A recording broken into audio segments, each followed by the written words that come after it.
Lawmakers from all parts of Minnesota are traveling back to the Capitol this week for a legislative session that must wrap up by mid-May.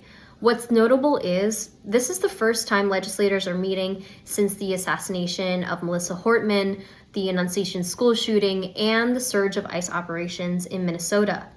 Needless to say, tensions are high, and Minnesotans are looking for a range of changes in response to everything. But we do have an almost evenly split legislature, which means that a deadlock is more likely than significant action. NPR News will be covering it all at the Capitol this year, but these are the 5 issues we're keeping an eye on.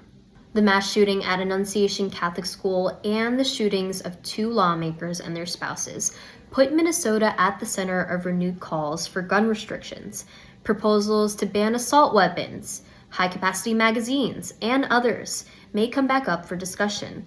So will the issue of Capitol security.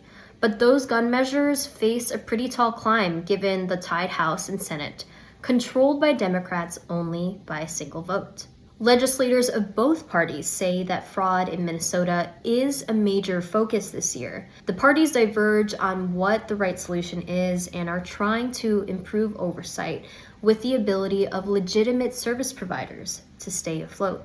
Many bills tied to immigration are also certain to surface. Some lawmakers want to require federal agents to remove masks or avoid aggressive tactics, citing the thousands of detainments and the killings of Renee Good and Alex Preddy.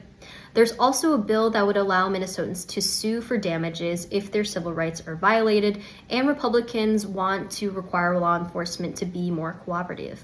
Governor Tim Walz says he'll make it a priority to help businesses, schools, and others rebound from the disruption caused by federal immigration actions. Walz calls it a recovery session and wants loans, fee waivers, and other assistance to make up for disruption.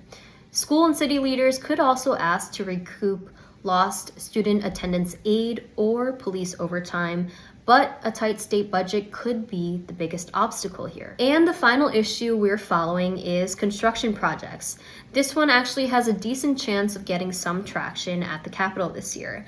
Billions of dollars worth of projects are in competition for a borrowing plan, and lawmakers in both parties have their eyes on delivering for their constituents. To stay up to date on what's happening at the Capitol, you can subscribe to our newsletter, Capitol View, follow our reporting on nprnews.org, or listen to us on the radio, or you can just keep following us here on our social media.